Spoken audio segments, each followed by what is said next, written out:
Good evening, Queens. Come on in the room. It is time to gather. Come on in here. You know what to do when you get here. Drop your name. Let me know who's watching. Come on in the room. Let me get in over here.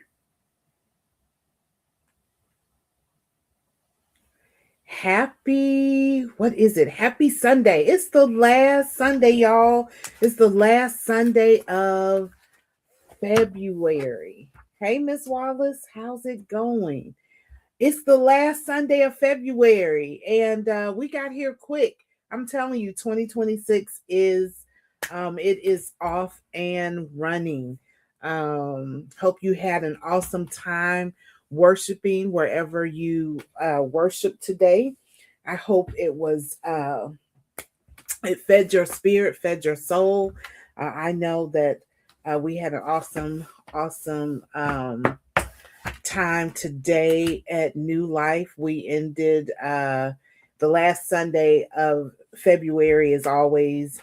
We tribute Black History, do a special service um, relating to Black history, and you know, it was wonderful. Wonderful, wonderful, wonderful. But come on in this room. We got a lot to talk about tonight. Can't wait to share with you on this evening. Invite a friend. You know, I always ask y'all to get a cool drink. Do y'all have a cool drink? I hope you have a cool drink. Gather a cool drink. But tonight we are going to end our discussion, our topic that we've been talking about all month. All month we've been talking about identity. And we are going to go ahead and tee up March's topic. The month of March, we are going to be talking about boundaries. And I know you're probably saying, Sherry, we've talked about, oh no, we're going to do a deep dive on boundaries. So, hey, Miss Claudia, good evening. Yeah, we are going to do a deep dive on boundaries. But before we talk about boundaries, we are going to close out on identity. I want to say this. Last weekend, when I hung up from y'all last weekend, I felt complete. I'm like, girl, you done got on here and done all this crying and done all this talking. And I'm like, they looking at you like you got 20 heads. But let me tell you something. I want to say something about you all. I got so many. It humbled me so. But I got so many. I got text messages. I got phone calls afterwards. I got email from someone in Colorado, y'all. I didn't even know. Someone from Colorado reached out about the live. Hey, Miss Lisa. So when I tell y'all touched my heart on last week, just by the outpouring of what happened after we got off the live last week. So I just want to say thank you. But more importantly, I want to say thank you to the Lord, because He wastes nothing. God uses everything. He uses everything, and all we have to do is just say surrender. Just surrender, and let him use you according to the way He designed you. And so let's go. We are 5 after, and I'm ready to close out the month of February. The the month of, let's start at the beginning, because we're just 2 months into the year, right? And so I really do have at the end of last year, I sat down and really designed a roadmap for 2026. I put great thought into, Lord, where is it? What do you want your queens to know? Where do you want your queens to go? in 2026. So I really have the year all planned out. This is the first time I've ever done that.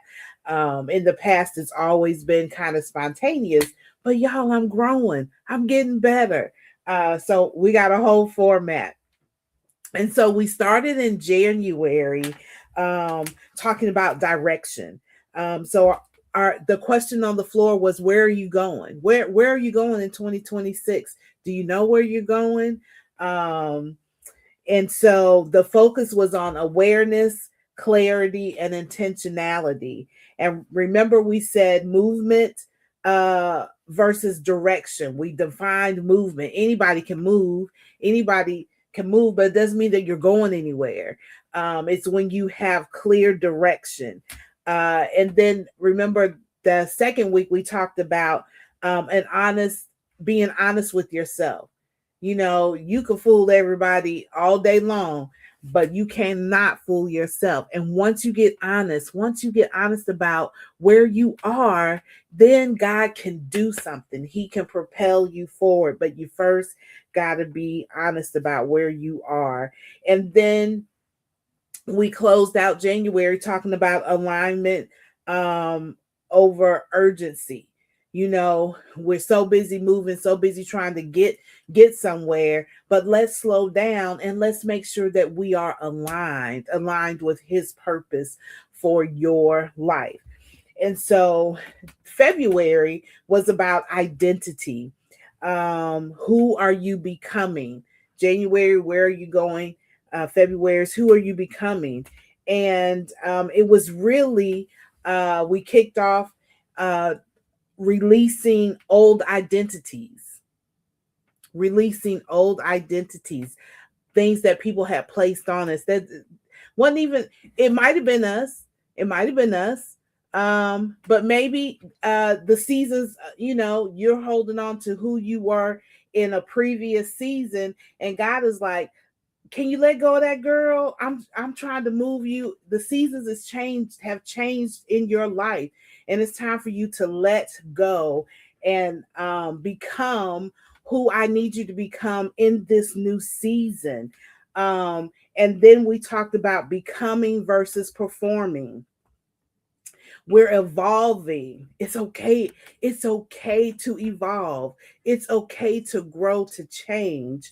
And you know, it's not, you're not performing for anyone. No, you're not performing, you're just being who God created you to be.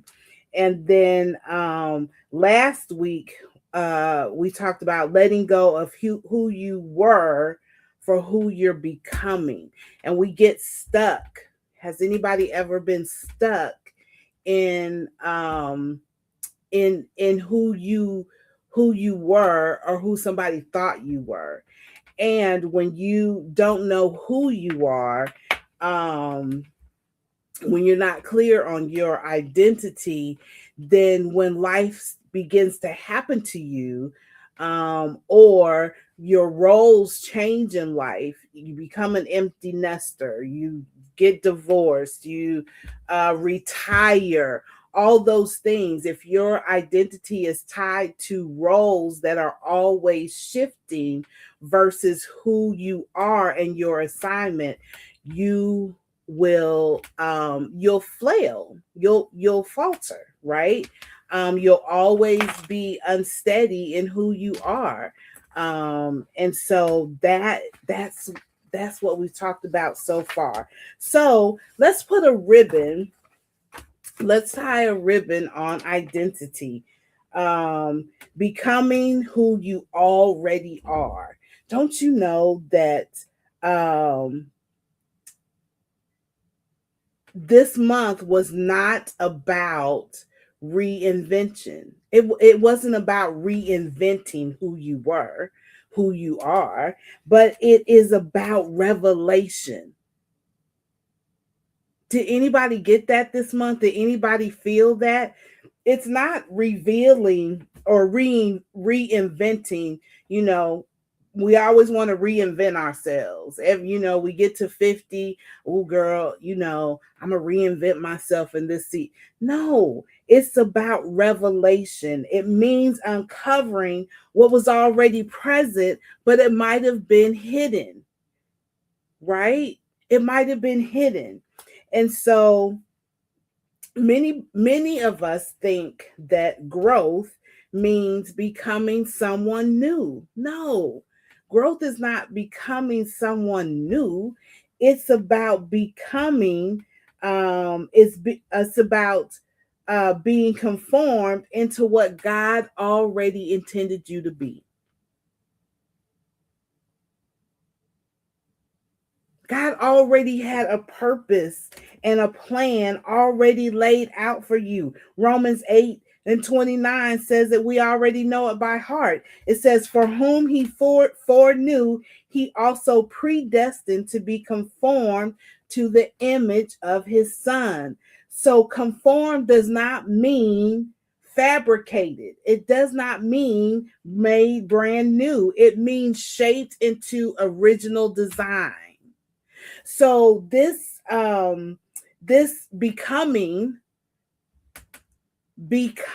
who God already designed us to be is revelation. It's not reinvention. We are not reinventing ourselves. We are not becoming something artificial. We are becoming aligned. We're just coming into alignment as we become. Y'all out there, what y'all think? What y'all think about that? For those of you just hopping on, drop me a hello in the chat. So, identity is received, it's not achieved. Remember, culture today defines identity, or culture is building identity through achievement by what you do. Visibility, how many people see me, how many likes are on my posts, by productivity, by what we're doing. I'm not who am I is tied to how much I produce. Or influence. My identity is tied, or culture says identity is tied to how many people you're impacting. No. Scripture builds identity through adoption. Remember, we talked about that last week, through covenant, through grace, through belonging. As long as I belong to who do I belong to? I belong to Christ. I belong to Jesus Christ. I am a kingdom citizen. Romans 8:15-16 says, for you did not receive the spirit of bondage again to fear, but you received the spirit of adoption, by whom we cry out, Abba, Father. Yes, God the Father, he adopted us. And so the Spirit himself bears witness with our spirit that we are children of God. I belong to him. Adoption language matters. Adopted children do not audition. Y'all, do you hear that? Let me say it again. Adopted children don't audition. They're chosen. They are chosen specifically, individually, intentionally. They are chosen. We are chosen. So when identity is received, when we accept that identity from God, the striving decreases. I'm always striving to be, always striving to prove, always striving. That decreases. Comparison weakens. Y'all, we don't have to compare because we all were chosen.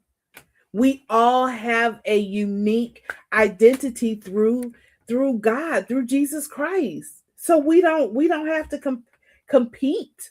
We don't have to compare. I don't have to compare with you. As he created me to be, am fearfully and wonderfully made. And so when identity is achieved, performance anxiety increases. So first, if you just receive the identity that Christ has given you, strife decreases, comparison weakens, and anxiety softens. But when identity is achieved, hey mama, meaning it's always tied to doing something, then performance anxiety increases. Because if I don't perform like someone wants me to, then my identity is in question. It's always weighing in the balance. Burnout accelerates. You get tired of always having to perform. You get tired for always performing. So have um have you been believing like a hired servant? This is a good question. Have you been believing like a hired servant to earn approval, or have you been acting like a daughter, a child of the Most High, and you're secure?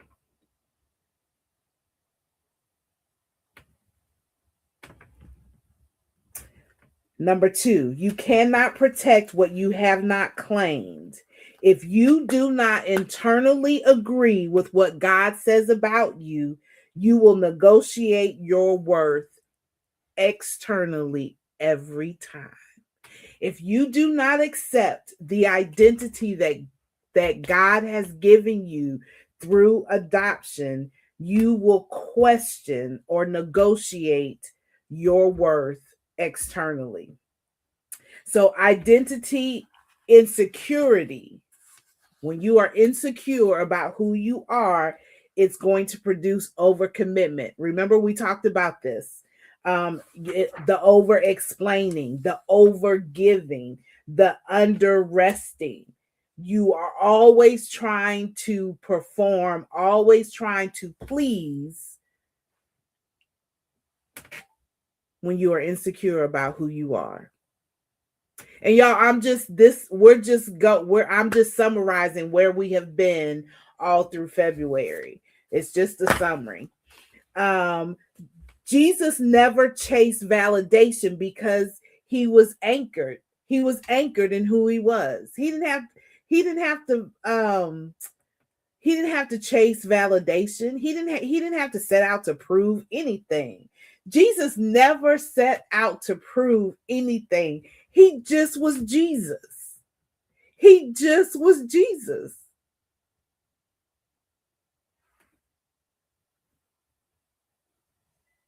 I can't tell you how many times I have chased validation instead of just being secure in who I was. John 5:41 says, I do not receive honor from man. Hey, Millie.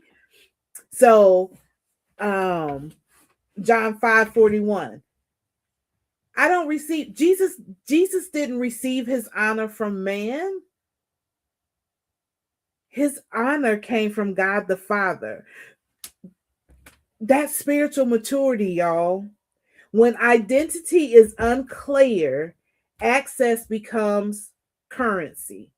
When identity is unclear, approval becomes oxygen. When identity is unclear, boundaries feel dangerous. But when identity is clear, access becomes selective. And you know why it has to be selective? Because you have to protect.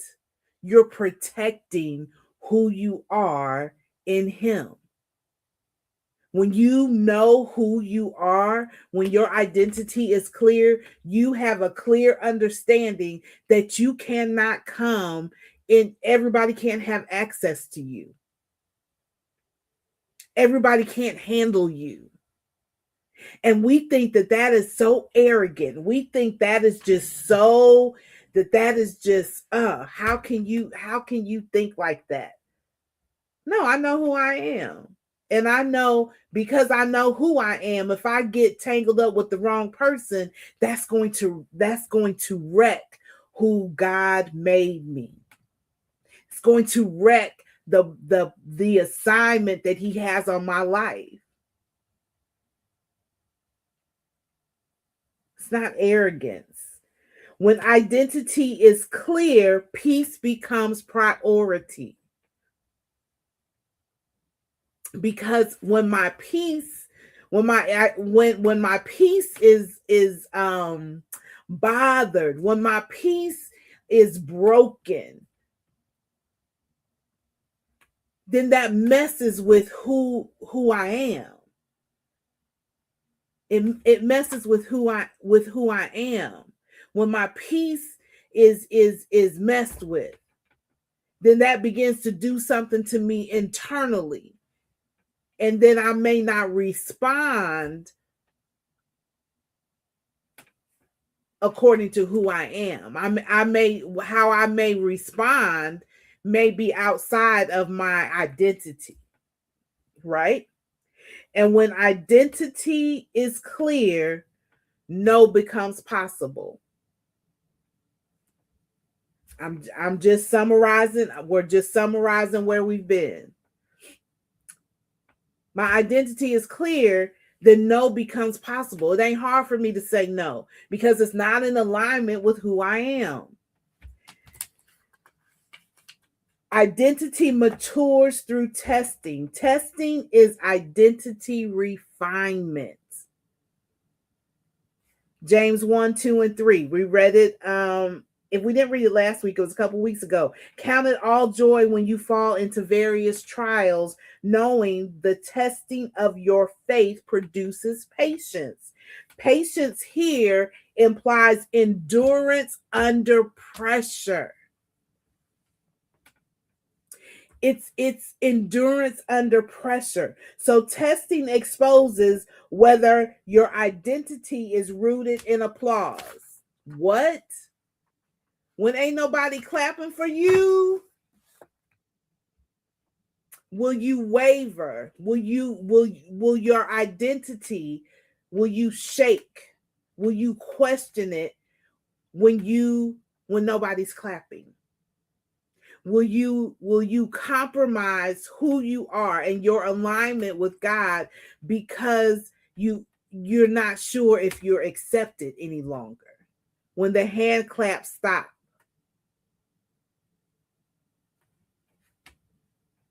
Testing exposes whether identity collapses when misunderstood, when you've offended someone, or someone has taken what you said or what you've done, they've taken it out of context or how you meant it to be. And testing exposes whether calling is sustained without recognition. When ain't nobody attaboying you and patting you on the back, can your identity stand outside of that? Jesus in the wilderness was tempted in Matthew 4, was tempted specifically around identity. The enemy came for who Jesus was, his identity. He said, if you are the Son of God. So notice the attack. It wasn't about his power. Had nothing to do about the power of who Jesus was, but Satan attacked him on his identity. So testing often questions, are you really called? Are you really secure? Are you really loved? He's coming for our identity. So growth answers these questions quietly through endurance. Through endurance. What y'all think? Y'all all right out there? Y'all all right out there? Becoming requires surrender. And we think surrender is passive. Surrender is not passive, but it's alignment. When we surrender to God, when we lay down our desires, our wants, what I would do, what you would do, when we lay that down, that's surrender. But we're surrendering to be in alignment with God. Luke 9:23 says, if anyone desires to come after me, let him deny himself. Denying self means denying ego attachments, not denying divine identity. Y'all get it? It's denying the things that make us look good, feel good, appear big and good and prosperous. But our divine identity, it's about emulating God. God was not flashy. God was not loud. He just was. He just did. He moved in who he was. And so Luke, I just read that. So your surrender, when you surrender, we are surrendering the need to prove ourselves. I do not have to prove who I am to anyone in God. I don't have to prove. When you don't have to prove anything to anyone, you move different. I learned that. I learned. Let me tell you something. I learned that. I don't have to prove nothing to you. You don't have to like nothing going over here in 104B. Nothing. I don't have to ask. I don't have to ask your permission. When your identity is secure in him, you do not have to prove yourself. All you have to do is be who he called you to be who you be according to how he has made you. You surrender the need to control perception. Let me tell you something, and I promise y'all I'm not gonna cry. I ain't crying this week, but I had such a need to control how people saw me in separation. Y'all, I'm just now being able to say the words divorce, that I was divorced. And so I learned what I learned through that season, and in another season in my life. If you take the weapon out of the enemy's hand, if you let the enemy stop weaponizing your story and be okay, be secure in who you are, that disarms the enemy from using your story against you. You can't use my story against me because I am so secure in who I am. Because I know that it was nothing that I did, but it was his grace and his mercy that kept me, that covered me, that I was called and selected intentionally and on purpose because he loves me that much. And he loves you. He chose me in spite of everything he knew about me from the beginning of time. God made a decision to choose me with open eyes. And he did the same for you. And when you are clear, when you are clear in your identity and you surrender to him, you surrender the need to hold outdated roles. Y'all, some of us are living in outdated roles. We are so busy. Remember, we talked about roles last week. You are so busy being tied to a place that you are no longer at. And please know, God ain't there either, because God is a progressive God.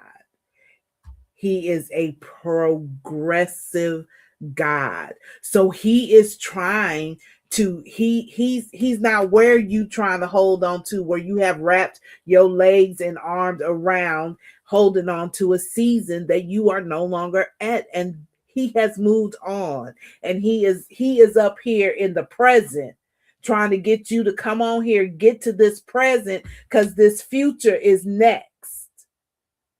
And you stuck two seasons behind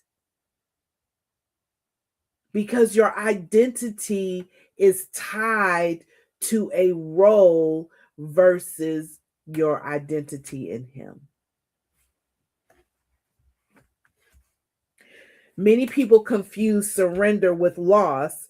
Biblically, surrender precedes resurrection. Dude, what did God have to surrender before he could get to be, or what did Jesus have to surrender before he could be resurrected to be on the right hand of the Father? So my question to you is, what do you have to surrender to get where Jesus is wanting to meet you, is wanting to do something in your life? No cross, no resurrection. No pruning, no fruit. John 15:2 says, every branch that bears fruit, he prunes that it may bear more fruit. Pruning is not rejection, it's preparation. Y'all, if we don't get this self-identity thing, if we don't get this identity thing down pat, we won't be prepared for where he's trying to take us. Identity is important and it's foundational. We already talked about in January, where are we going? We had to figure that out first. Second, we needed to take a look at our identity. Do I have a healthy sense of who I am? Where is my identity tied to? Because we've got to get that right before we can talk about boundaries. Without identity clarity, boundaries feel harsh. With identity clarity, boundaries feel holy. Boundaries are not about pushing people away. They are about protecting what God is cultivating. Remember when I opened up and said, if we are not clear, if you are not clear, if we are not clear on who we are, then we'll get tangled up and attached to things, to people, to situations that will wreck our alignment in God and will wreck who where we are going and who he is trying to get us to be. We will wreck those, we'll get involved in people, will in places and things that will keep us from the destiny that God has already laid out for us. Boundaries are what is required to protect us.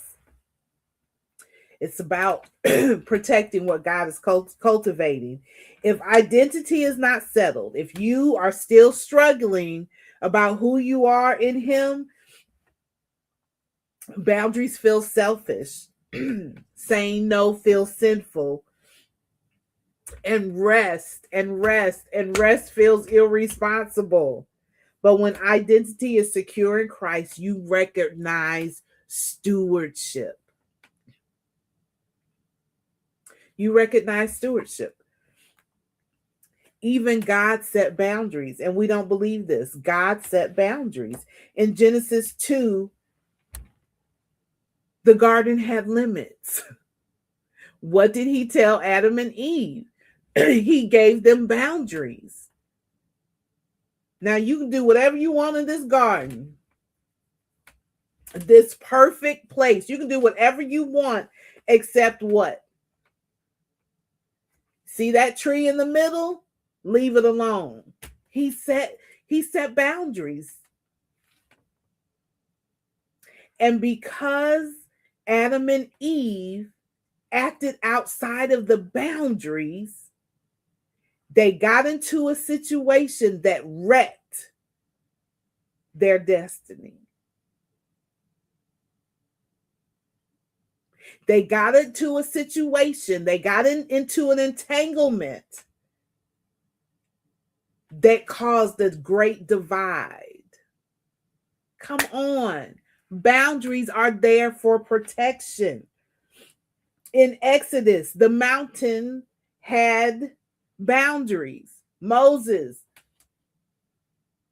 you come up here on this mountain, what do you got to do? Take your shoes off.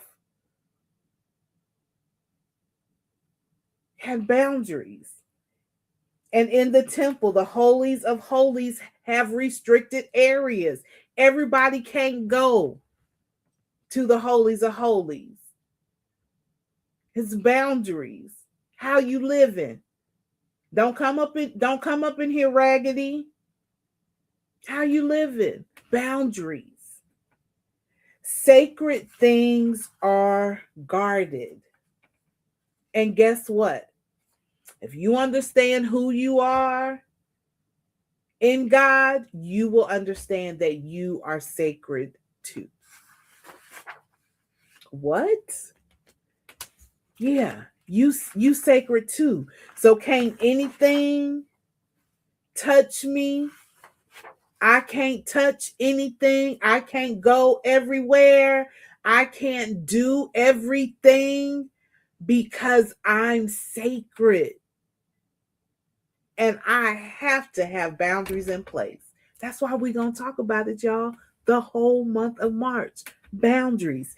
Jesus withdrew repeatedly. Luke 5:16 said, so he himself often withdrew into the wilderness and prayed. Often. He did it often. He created a boundary often. Not occasionally, but often. Withdrawal was rhythm, not reaction. See, when you create boundaries, when you create continually, often, time to separate, time to steal away, it becomes a habit, it becomes a rhythm, it becomes a flow. It's not reactionary. So if Jesus needed solitude to remain aligned, why do you think constant access equals faithfulness?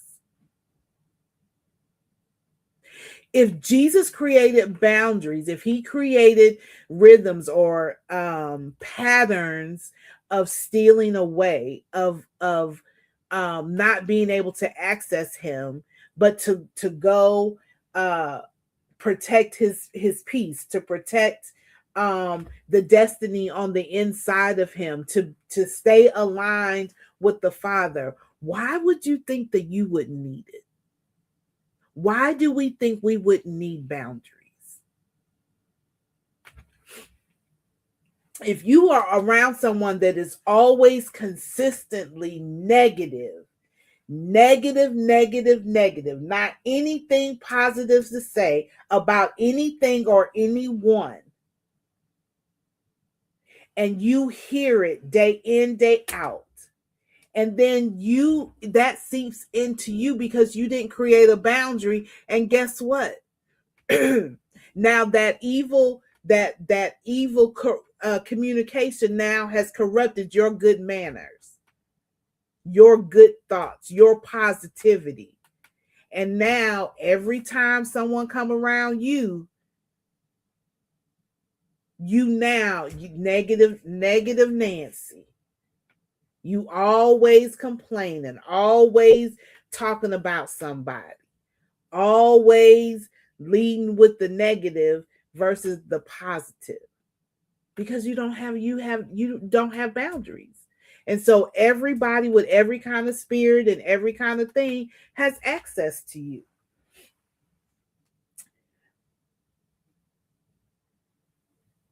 Boundaries preserve alignment. Jesus did not heal every sick person in Israel. Newsflash. Jesus didn't heal everybody. He healed those aligned with his assignment. Y'all, we need to, I don't know that we realize that. We feel like we got to save the world. Jesus, that's not your assignment. You are out of alignment. Who did God tell you to go talk to? Who did God tell you to connect with? Who did God tell you to share with? Who did God tell you to walk with and disciple? Who did God tell you to be in relationship? It's according to your alignment in him. John 6:15 says this: therefore, when Jesus perceived that they were about to come and take him by force to make him king, he departed again to the mountain by himself alone. He refused the roles that were not assigned to him.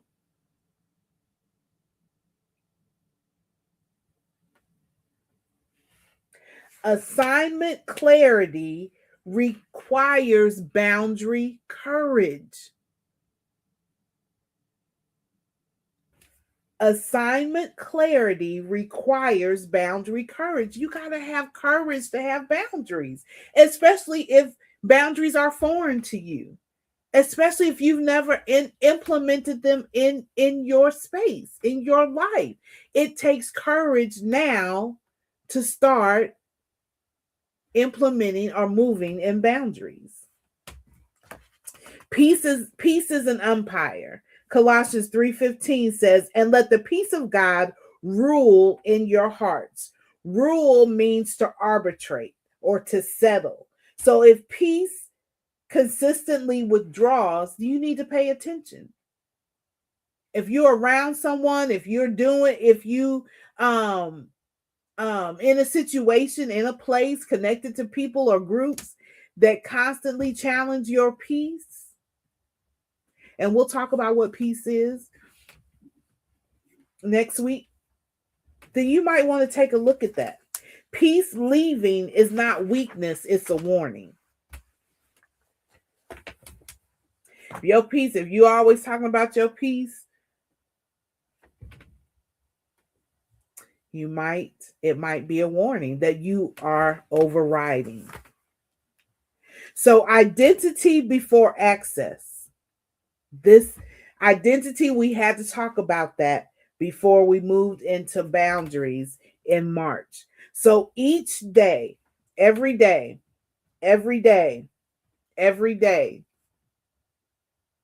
leading up to March, I want you to do this.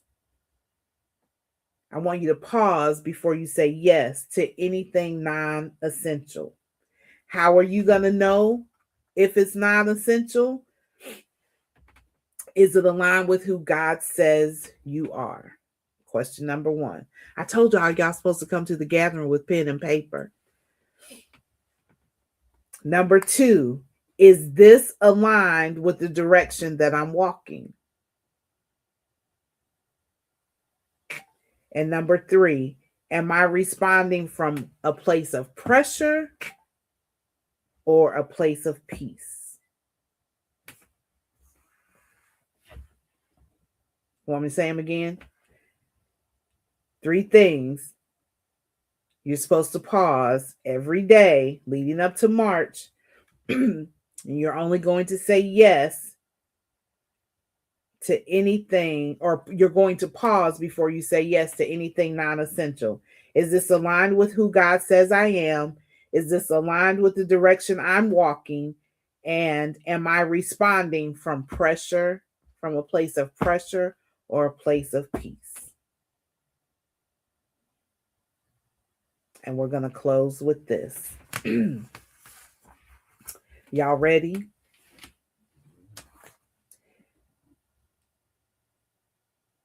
You are not what you produce. You are not what you manage. And you are not what people need you to be.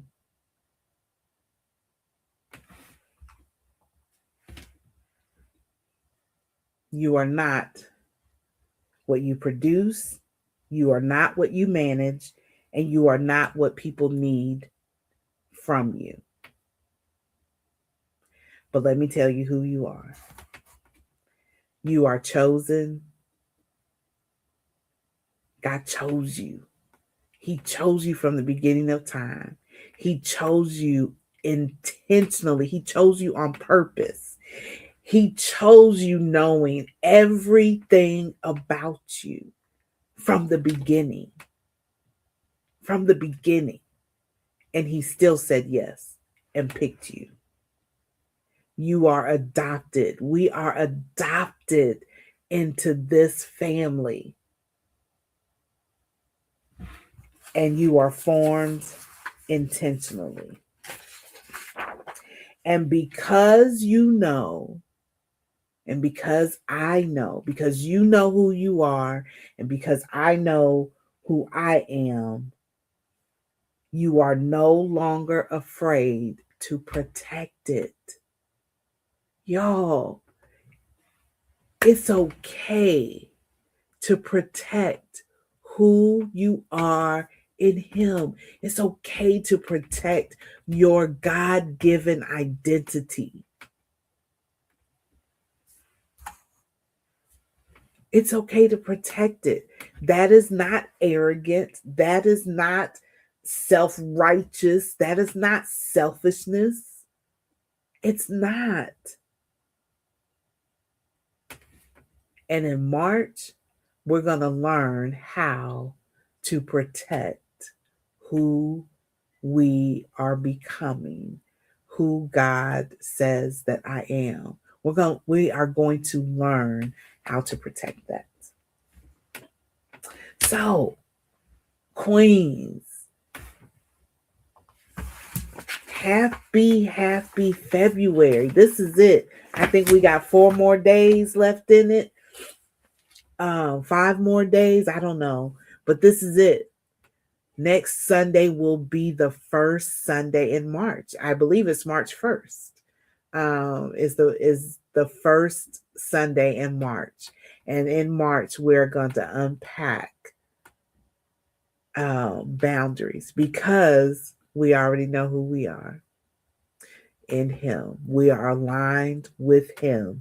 We are only attaching ourselves to things, to people, and to places, situations that support our identity, and that we are aligned with. That's aligned with God. So have an amazing Sunday. If you're on the East Coast, be safe. because you guys are about to interact with a blizzard. We will definitely be praying for you all. But everyone, just go be great and just go be you, who God called you to be, in alignment. Have a great night. See you next Sunday, same time, same place.